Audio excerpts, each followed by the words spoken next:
Hello guys, welcome back to my channel. मेरा नाम है चेतन सिद्धिंग। इस वीडियो में हम देखेंगे 5 latest technologies that electrical and electronics engineering students must know. तो आज ही मैंने मेरे वेबसाइट पे एक क्वेश्चन ऐड किया था। कहा गया वो क्वेश्चन तेरे गाइस ओपन करके आप लोगों को दिखाऊंगा। तो ये रहा question, 5 latest technology that electrical engineer must know. अगर आपको इसके बारे में जानना है, डिटेल में जानना है, तो इस वीडियो को आप लोग एंड तक देखिए। तो ये रहे टोटल 5 टेक्नोलॉजीज। आगे मैं आप लोगों को एक्सप्लेन करूंगा। अगर आपको इलेक्ट्रिकल, इलेक्ट्रॉनिक्स एंड कोडिंग के रिलेटेड कोई भी डाउट हो तो आप लोग इस साइट पे क्वेश्चंस ऐड कर सकते हो। इधर आप लोग देखिए Q&A। इसमें आप लोगों को एक ऑप्शन मिलेगा आस्क क्वेश्चन, इसके ऊपर आप क्लिक कीजिए। इधर आप लोग क्वेश्चन ऐड कीजिए और नीचे डिस्क्रिप्शन ऐड कीजिए और कैटेगरी सेलेक्ट कीजिए। आप इलेक्ट्रिकल के सब्जेक्ट्स के रिलेटेड क्वेश्चंस पूछ रहे हो या फिर इलेक्ट्रॉनिक्स के या फिर कोडिंग के रिलेटेड। बाद में आप लोग इधर टैग ऐड कीजिए। अगर आपका क्वेश्चन इलेक्ट्रिकल के रिलेटेड है तो आप लोग इलेक्ट्रिकल सेलेक्ट कीजिए। अगर आपका क्वेश्चन इलेक्ट्रॉनिक्स के रिलेटेड है तो इलेक्ट्रॉनिक्स सेलेक्ट कीजिए। तो आपका मेल आईडी और name, then click on submit. तो इसी तरह से आप लोग मेरे वेबसाइट पे क्वेश्चन ऐड कर सकते हो। ऐसे ही आप लोग बहुत सारे क्वेश्चन एंड आंसर्स भी पढ़ सकते हो। इधर आप लोगों को बहुत सारे सब्जेक्ट्स के क्वेश्चन एंड आंसर्स मिल जाएगा। तो इधर आप लोग देख सकते हो इलेक्ट्रिकल Q&A। ऐसे और भी बहुत सारे सब्जेक्ट्स के क्वेश्चन एंड आंसर्स आप लोगों को मेरे वेबसाइट पे मिल जाएगा। चलिए गाइस, इस वीडियो को हम शुरू करते हैं। चलिए गाइस, अब हम देखेंगे 5 latest technology that electrical and electronics engineer must know. ये रहे total 5 technologies: smart grid technology, renewable energy technology, electric vehicle, machine learning and artificial intelligence, home automation. अब हम देखेंगे क्यों हम लोगों को ये टेक्नोलॉजी सीखना चाहिए। सबसे पहले हम देखेंगे smart grid technology. Smart grid technology is an essential to provide easy integration and reliable service to the customers। Smart grid technology एक लेटेस्ट टेक्नोलॉजी है जो सबस्टेशन को ऑटोमेट करेगा। अगर कोई फॉल्ट डिटेक्ट होगा तो स्मार्ट ग्रिड टेक्नोलॉजी उस फॉल्ट को सॉल्व करेगा और सर्किट ब्रेकर ट्रिपिंग ऑटोमेटिक करेगा, आइसोलेटर ओपनिंग वो ऑटोमेटिक करेगा। ऐसे और भी बहुत सारे ऑपरेशन स्मार्ट ग्रिड टेक्नोलॉजी में ऑटोमेटिक होता है। This system can find the solution to the problems very quickly in an existed system that can reduce the workforce और मैन पावर भी reduce होता है इससे। and it will target sustainable, reliable, safe and quality electricity to all consumers। Smart grid technology की मदद से हम लोग क्वालिटी इलेक्ट्रिसिटी को ट्रांसमिट कर सकते हैं टू कंज्यूमर्स। तो इसीलिए इलेक्ट्रिकल इंजीनियर्स के लिए स्मार्ट ग्रिड टेक्नोलॉजी इंपॉर्टेंट है।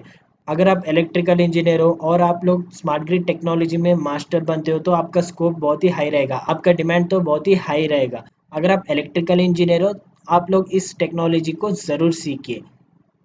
अब हम देखेंगे second technology, renewable energy technology. आजकल बहुत सारे कंट्रीज रिन्यूएबल एनर्जी के ऊपर फोकस कर रहे हैं क्योंकि इससे पोल्यूशन रिड्यूस होता है। Generating energy that produce no greenhouse gas emissions from fossil fuel and reduce some types of air pollution। Renewable energy का स्कोप बहुत ही हाई है। अगर आप रिन्यूएबल एनर्जी में मास्टर बनते हो या फिर एक्सपर्ट बनते हो तो आपका स्कोप बहुत ही हाई रहेगा, आपका डिमांड बहुत ही हाई रहेगा। इसमें भी बहुत सारे प्लांट्स है, जैसे कि सोलर प्लांट हो गया, वो एक रिन्यूएबल एनर्जी है, और हाइड्रो पावर प्लांट और विंड, ऐसे और भी बहुत सारे प्लांट्स है। आप लोग कोई भी एक प्लांट में आप लोग मास्टर डिग्री कर सकते हो, यानी मास्टर बन सकते हो। और फ्यूचर डिमांड भी इसका हाई है क्योंकि आगे इलेक्ट्रिक व्हीकल का डिमांड इंक्रीज होने वाला है और इलेक्ट्रिक व्हीकल्स को चार्ज करने के लिए इलेक्ट्रिसिटी चाहिए। और इलेक्ट्रिसिटी जनरेट करने के लिए हम लोगों को बहुत सारे रिन्यूएबल एनर्जी प्लांट्स इंस्टॉल करना पड़ेगा। इसीलिए रिन्यूएबल एनर्जी इंजीनियर्स का भी डिमांड बहुत ही हाई रहेगा आगे।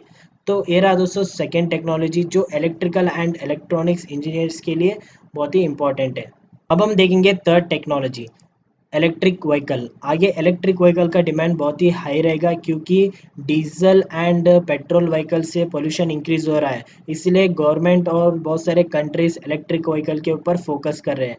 In the report BNEF outlines that electric vehicles will eat 10% of global passenger vehicle sales in 2025, with that number rising to 28% in 2030 and 58% in 2014। देख सकते हो दोस्तों इलेक्ट्रिक व्हीकल का डिमांड कैसे इंक्रीज हो रहा है। इसी के साथ इलेक्ट्रिकल इंजीनियर्स का भी डिमांड बढ़ेगा क्योंकि इलेक्ट्रिक व्हीकल में मशीन्स यूज़ किया जाता है, मोटर्स यूज़ किया जाता है, बैटरीज यूज़ किया जाता है और पावर इलेक्ट्रॉनिक सर्किट्स यूज़ किया जाता है। तो इन सभी चीज़ को डेवलप डिज़ाइन करने का, मेंटेन करने का काम होता है इलेक्ट्रिकल इंजीनियर्स का। इसीलिए इसमें भी डिमांड बहुत ही हाई है इलेक्ट्रिकल इंजीनियर्स के लिए।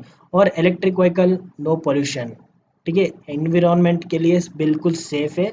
और more jobs for electrical engineers. अगर आपका पैशन और इंटरेस्ट ऑटोमोबाइल सेक्टर में है तो आप लोग इलेक्ट्रिक व्हीकल के बारे में कोर्स कर सकते हो या फिर इंटर्नशिप कर सकते हो। इसमें भी बहुत सारे सब डोमेन्स है, जैसे कि बैटरी मैनेजमेंट सिस्टम इंजीनियर बन सकते हो, या फिर एम्बेडेड इंजीनियर बन सकते हो, या फिर पावर इलेक्ट्रॉनिक इंजीनियर बन सकते हो। ऐसे और भी बहुत सारे सब डोमेन्स है। आप लोग गूगल पे जाके रिसर्च कीजिए, आप लोगों को बहुत सारे आर्टिकल्स मिल जाएगा, आप लोग आर्टिकल पढ़ के नॉलेज को गेन कर सकते हो। तो गाइस ये रहा थर्ड टेक्नोलॉजी जो इलेक्ट्रिकल इंजीनियर्स के लिए बहुत ही इंपॉर्टेंट है। अब हम देखेंगे fourth technology, machine learning and artificial intelligence. Machine learning and AI अलग डोमेन के स्टूडेंट्स पढ़ते हैं, जैसे कि सीएस डोमेन के या फिर ईसी डोमेन के। लेकिन ये टेक्नोलॉजी इलेक्ट्रिकल स्टूडेंट्स के लिए भी बहुत ही हेल्पफुल रहेगा, क्योंकि आगे सबस्टेशंस में, पावर प्लांट्स में, ऐसे ट्रांसमिशन लाइंस में उधर भी मशीन लर्निंग टेक्नोलॉजीज अप्लाई होगा। इसीलिए इलेक्ट्रिकल इंजीनियर्स के लिए ये टेक्नोलॉजी बहुत ही इंपॉर्टेंट है। AI has also shaped the future of electrical engineers in big way. Smart production lines and smarter electrical components are just some of the futuristic solution for artificial intelligence. जैसे कि substation में हम लोग machine learning AI apply कर सकते हैं, और transmission lines में हम लोग अप्लाई कर सकते हैं, और पावर प्लांट्स में हम लोग machine learning and AI algorithms apply कर सकते हैं। एप्लीकेशन आप लोग देख सकते हो that substation lines, power plants, motor drives etcetera. तो ये रहा दोस्तों फोर्थ टेक्नोलॉजी जो इलेक्ट्रिकल इंजीनियर्स के लिए बहुत ही इंपॉर्टेंट है। अब हम देखेंगे फिफ्थ टेक्नोलॉजी। फिफ्थ टेक्नोलॉजी है home automation. Home automation is the automatic control of electronic devices in your home.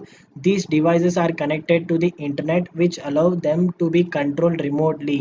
आगे घर पे जो जो अप्लायंसेस है, टीवी हो गया या फैन, फ्रिज, एसी, हर चीज़ इंटरनेट के साथ कनेक्ट होगा। इसीलिए इलेक्ट्रिकल इंजीनियर्स को इसके बारे में भी सीखना चाहिए, होम ऑटोमेशन के बारे में। इसमें आईओटी के बारे में इलेक्ट्रिकल इंजीनियर्स को सीखना चाहिए, और इसमें भी एआई और मशीन लर्निंग अप्लाई होता है, वो भी इलेक्ट्रिकल इंजीनियर्स को सीखना ही चाहिए। जैसे कि मैं एग्जांपल दूँ, अगर आप ऑफिस से घर आ रहे हो तो ऑटोमेटिक डोर आपके लिए ओपन होगा। अगर आप सुबह उठते हो और ब्रश करते हो तो ऑटोमेटिक गीज़र ऑन होके आपके लिए गर्म पानी तैयार रहेगा स्नान करने के लिए, यानी बात करने के लिए। ऐसे और भी बहुत सारे एग्जांपल्स मैं आप लोगों को दे सकता हूँ। अगर आप इलेक्ट्रिकल एंड इलेक्ट्रॉनिक स्टूडेंट्स हो, फिर फाइनल ईयर प्रोजेक्ट आप लोग इसके ऊपर बनाइए, होम ऑटोमेशन यूजिंग आईओटी। ऐसे और भी बहुत सारे टेक्नोलॉजीज को आप लोग इंटीग्रेट कर सकते हो। Automate all your electronics appliances end devices. Guys ये रहे टोटल 5 टेक्नोलॉजीज जो इलेक्ट्रिकल एंड इलेक्ट्रॉनिक्स इंजीनियर्स के लिए बहुत ही इंपॉर्टेंट है। ओके, अगर आप किसी भी एक टेक्नोलॉजी में एक्सपर्ट या फिर मास्टर बनते हो तो आपका फ्यूचर्स को बहुत ही हाई रहेगा, आपको प्लेसमेंट्स में हाई पैकेज दिया जाएगा। तो गाइस ऐसे इंटरेस्टिंग वीडियोस देखने के लिए आप लोग मेरे चैनल को सब्सक्राइब कीजिए। अगर आपको दूसरे टेक्नोलॉजी के बारे में वीडियोस चाहिए तो आप लोग मुझे नीचे कमेंट में पूछ सकते हो। Thank you for watching this video. Have a nice day.